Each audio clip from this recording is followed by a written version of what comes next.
Punta po sana kayo dito sa event natin, no? Hindi po kayo natuloy. Oo, hindi kami natuloy kasi nasa Samar kami doon sa place ni OIC. Oo. Ay, OIC na nanonood. Si Mr. OIC po ba, nung nagsama kayo, pumunta kayo dun sa lugar nila? Oo, DJ, pupunta kami sa Samar. 10 days kami doon. Oho, Ang sakit sa likod ng biyahe. anong ginawa ninyo dun?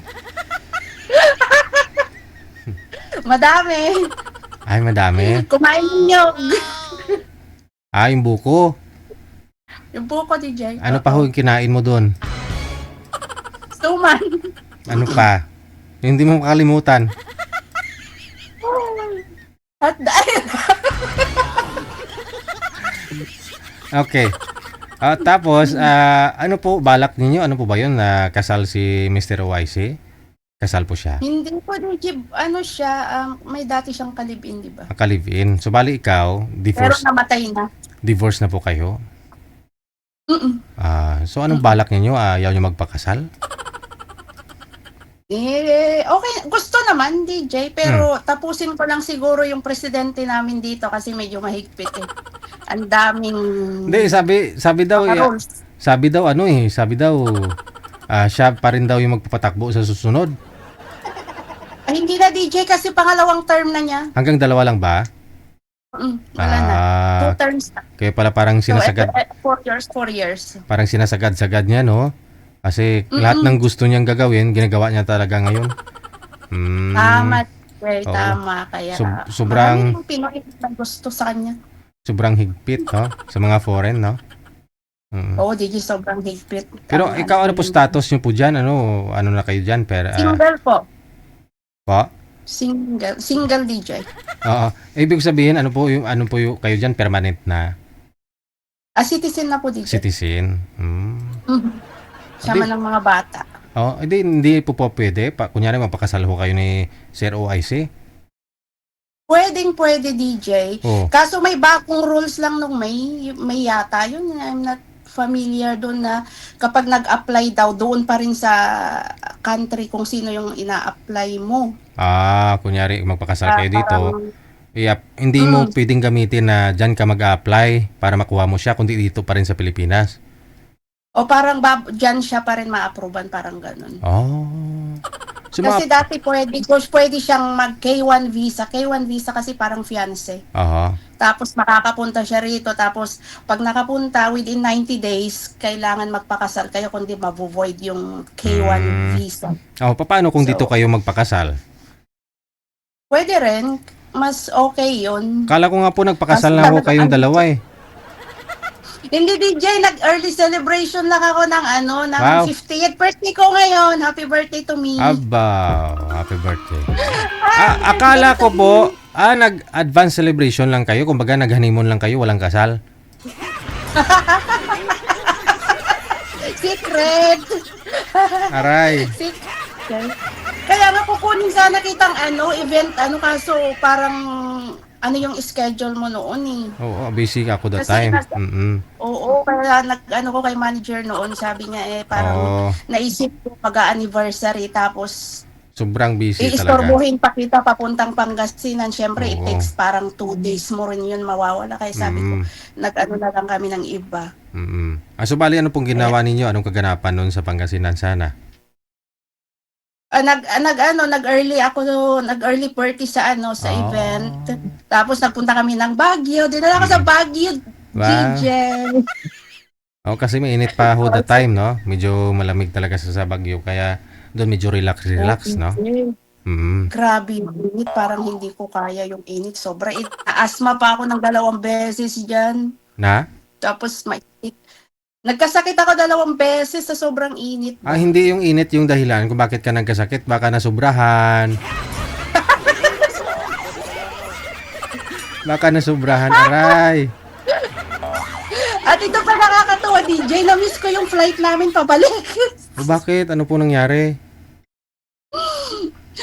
Akala ko kasi ang balik talaga namin May 14. 1:35, walang nakalagay PM or AM kasi Korean kami, Korean Air sa Clark din to Korea. 1:35, akala ko hapon. Yun pala umaga. Pinatid niya. Yung pala madaling araw ng 1:35. My goodness.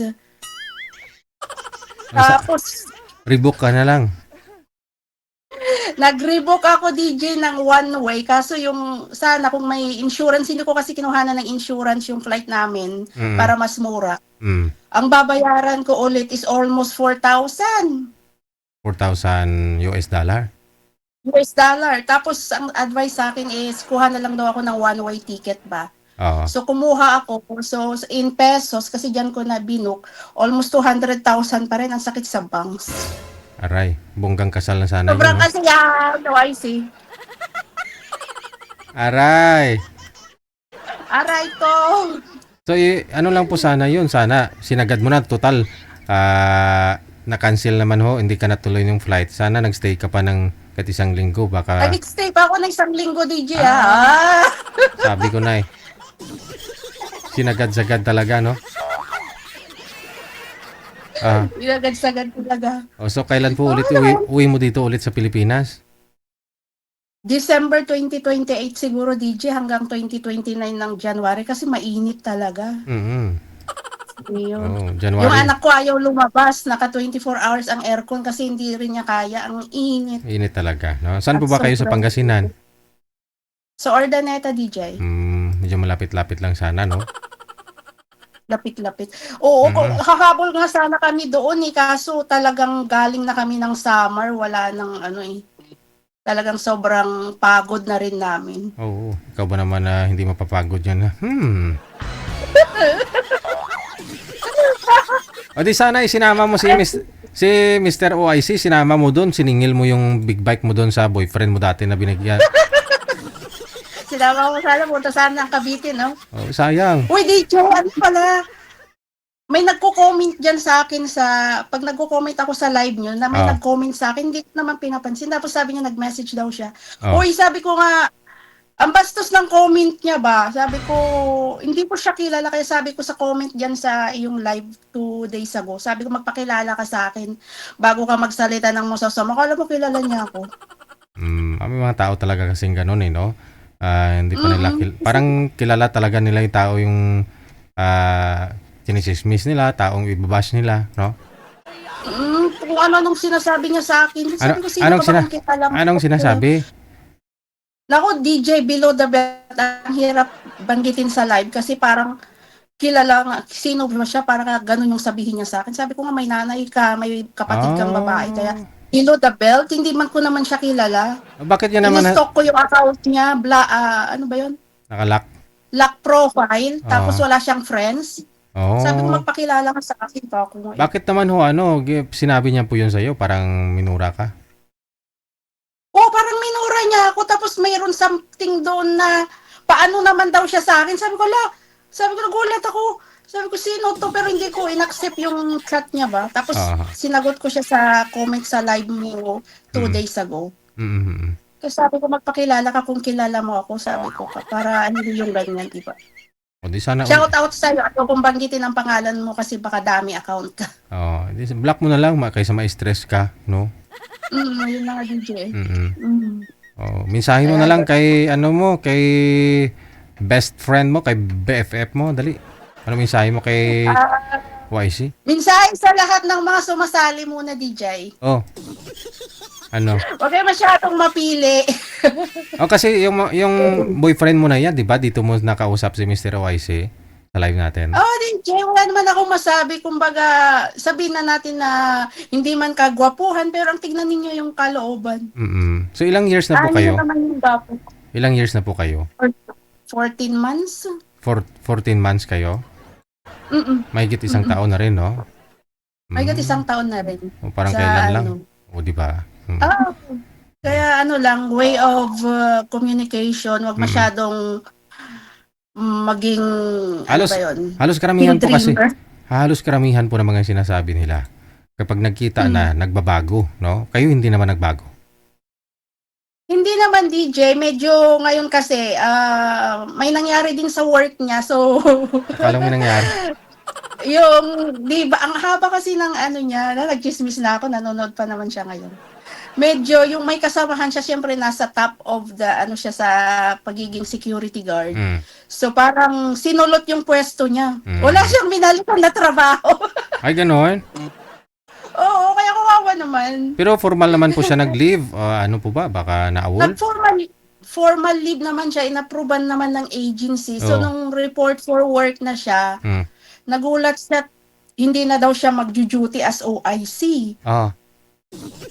So parang yung ano niya, yung isa na SIC, yung susunod sa kanya, parang siguro siniraan habang wala siya ng ilang linggo kasi parang ang tagal. So siguro naniwala or hindi ko alam kung ano yung nangyari. So importante si OIC ngayon nagbubuhat ng Pepsi.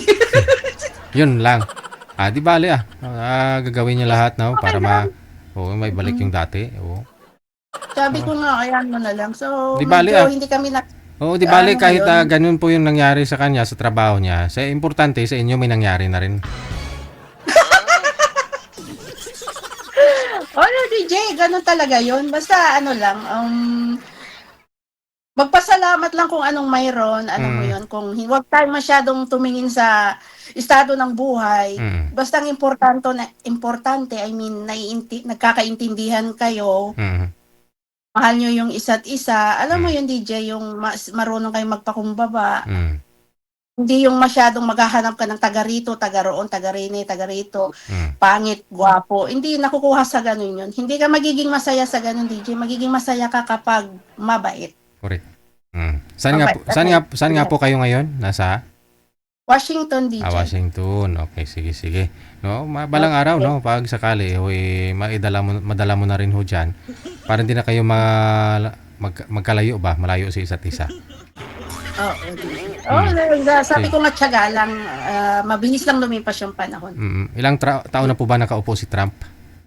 Ilang years na? Magdadalawa pa lang sa January, DJ. Isa't kalahati. Kaya daming takot ngayon yung mga tagahuli kung saan-saan lang dito, kanto-kanto eh. Nabawasan yung labor ngayon kasi ang daming nahuhuling mga walang papel. Kawawa din naman, kumbaga, dumaan din naman tayo sa pagiging illegal. Kumbaga. Dumaan ka na rin. Naswertihan ka lang. Nung pumunta ako dito kasi DJ, diplomat, kasi nga teacher ako dyan sa Pilipinas. So may opportunity na mag-housekeeper, kahit hindi ko alam. Kinuha ko kasi working visa for 4 years, every 2 years nare-renew. Umalis na yung boss ko. Ayoko nang umuwi kasi malaki yung kita. Naka-transfer naman ako sa boss na pwede siyang mag-sponsor kasi malaki ang... Kumbaga may kakayahan siyang mag-sponsor ng employer. So, nag-sponsor ako, nagtiis ako ng 10 taon na walang uwi-uwi hanggang lumabas yung papel ko. Hanggang naka-apply ka ng green card, ganon? Green card, tapos nakuha ko yung panganay ko. Tapos nakapunta rito, tapos naging citizen. Naloko ulit, ayun, nagkaroon ng pangalawang okay. Pinoy din po ba yun? Pinoy po ba yun? Yung pangalawang mga anak? Oo, DJ. Pinoy din. Kaso wala dati yung family dito. Pero nung malaman-laman ko na lang naka-petition pala yung family niya. So wala na akong magawa. Ganun talaga pag... Hindi naman nila lahat. Kaya minsan ang Pinoy, naku po. Paswertihan na lang talaga kahit anong lahi man yan o kapwa mo Pinoy, no? Ganun talaga, DJ. Lalo na kapag yung mga lalaki dito na kumbaga talaga kasi DJ, kahit sa bansa yata yung ratio ng babae at lalaki talagang mas marami talaga yung babae. Parang 5:1 yata or 10:1. Kaya parang parang pinag-agawan yung lalaki, ganun. Para alam mo naman, lalo na dito sa US, medyo mayayabs din yung mga lalaki dito. Ang kukotse nila, ang gaganda. Minsan, makakakilala din ng mga sabik sa pag-ibig. Yung mga ganun. So, hindi rin natin masisisi na maging parang hindi naman tinatawag na diba? Timing pala, pag kilala mo naman si Rio, no? Siguro pag si Rio pumunta dyan, pinag-aagawan si Rio. Ay, DJ. Sige. Sige DJ, happy lang, baka next time makapunta. Talagang trinay naming pumunta dyan noon. Sabi no matter what, kaso talagang hindi kinaya ng katawan ko DJ, talagang bumibigay yung katawan ko sa pagod. Ganun talaga. Siyempre, sino ba naman di papagurin? Thank you, salamat, Madam Jobs. Salamat, Michelle. Bye-bye. Si Miss Jobs mula sa may Washington, Daisy. Ayun nga po, yung si Sir OIC, nakilala niya dito sa programa natin. Umuwi din po siya dito sa Pilipinas last April, no?